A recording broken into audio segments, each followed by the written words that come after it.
This is John Black, Super Chemist. I'm here to show you or tell you how to make hydroxides. Um, a hydroxide is just a metal and also an OH. And you should think of that OH as part of water. Okay, so it's a positive metal and a negative part of water. And here's an example, calcium hydroxide. You got your positive metal, your negative hydroxide. There's two of them because calcium has a +2 charge.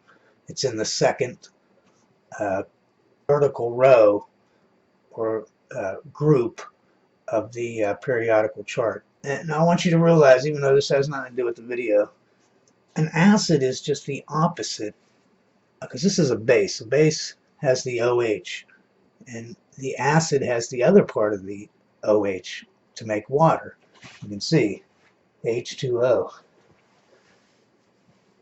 Positive metal, negative nonmetal. See how they're opposite? Negative OH part of the water, positive H of the water. And I gave you some examples of some acids.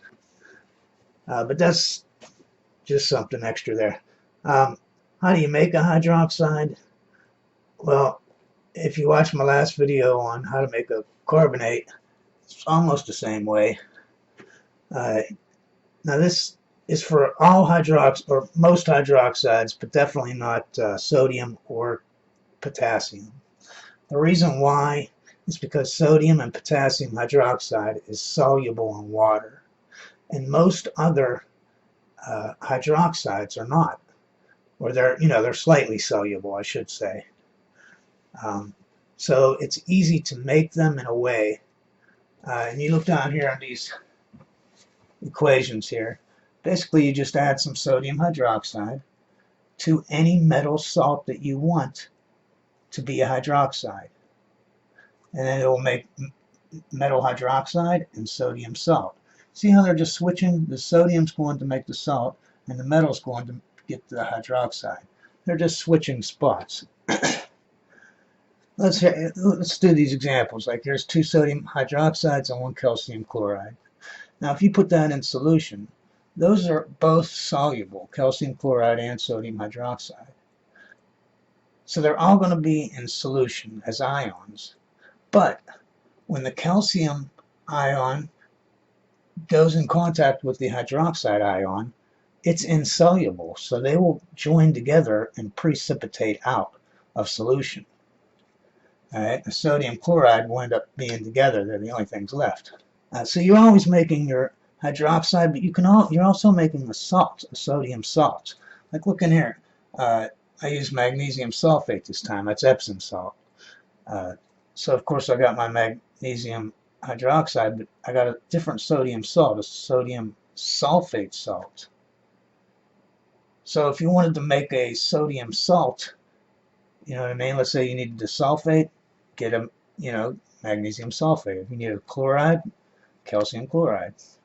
This will precip out, this will stay in solution, and that's how they're separated. I mean, there's going to be a little bit, they are slightly soluble, most of these. So you have your 2 solutions of whatever salt you decided to make, because whatever hydroxide you need. You mix them together, the hydroxide precipitates out, and this new salt stays in solution. Now when we made a carbonate, in the last video when we made it, I told you how to make a carbonate. We would dump, this would be your water, right? And here's your black precip at the bottom.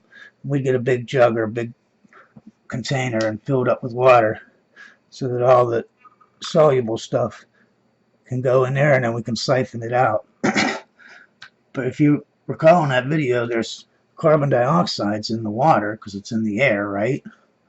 And that forms carbonic acid, and that will change your hydroxide into a carbonate. Okay, so you can't really do that if you want to make a hydroxide, a pure hydroxide. Since I just did a video on it, I'm going to talk about calcium hydroxide. This is a kind of good example too, because calcium hydroxide is less soluble in hot water. Most things, the hotter the water is, the more you can get in it, right? not when it comes to calcium hydroxide. Also, it's less soluble in alkaline water, you know, and you're putting sodium hydroxide in there, so I mean, you know, and you're making calcium hydroxide, both alkaline, so that's going to make it less soluble. I want to bring up this too, is carbon dioxide is not soluble in boiling water. And that's what's causing the whole problem, is carbon dioxide in the air or in the water, especially when it's in the water. Really, well, if you heat up the water and you've got CO2, you know, it goes at a fast rate then compared to a solid hydroxide that's just sitting on the table. But it's also less soluble in hot water because it's a gas, so it's the opposite of a solid. You know what I mean? It's less soluble in hot water. So basically, when I made my calcium hydroxide, this is the thing I had to do. I'd heat all my glass, meaning the frit, funnel, you know, anything that I had, I heated it up. Now remember, you have your calcium chloride solution and your sodium hydroxide solution. You're going to mix them together so that your calcium hydroxide precipitates out. Well, I boiled the calcium chloride solution, right? And I added the sodium hydroxide all at once, so that it pretty much was boiling. It's like 95 degrees. Then I mixed them together real quick, and instead of putting them in a big box and waiting for, you know, and siphoning out the water and all that, like I do with a carbonate, I used a vacuum filter. Yeah, because I didn't make out much, because, you know what I mean, time is of the essence with this. So I threw it all into the vacuum filter, and I didn't do it, but you should, and I said it in the video. You should wash your hydroxide with boiling water, meaning once you throw it in the vacuum filter, you suck all the water through, right? Now you're going to have to wash it, put some more water in that vacuum filter, because all that precip has salt, you know, like sodium chloride on it or whatever, and you want to get that out of there. So you wash it a couple times with boiling water, but remember, boiling water. That's why you got to heat up all your glass. You don't want to put boiling water into a, you know, a Frit filter that isn't already a little hot, at least. Throw it in the oven, you know, heat that stuff up until it's like 200 Fahrenheit or something.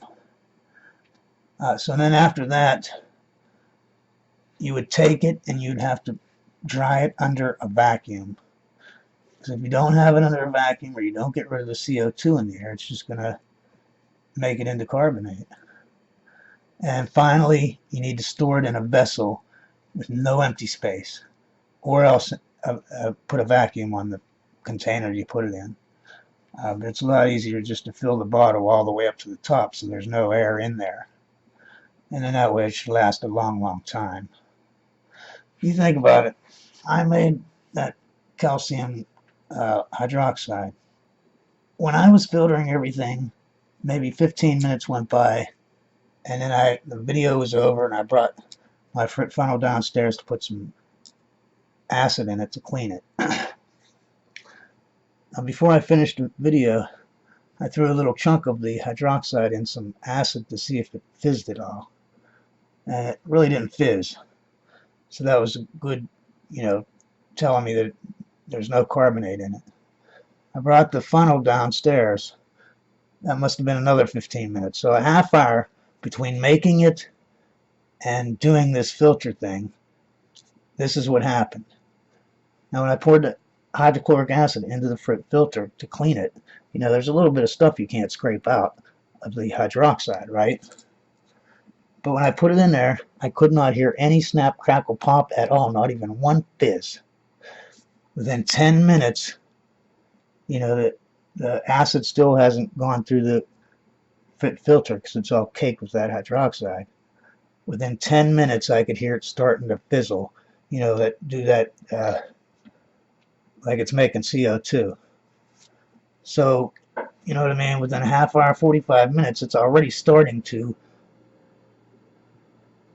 turn into carbonate, even though it's not even in water. It's just sitting there, you know what I mean?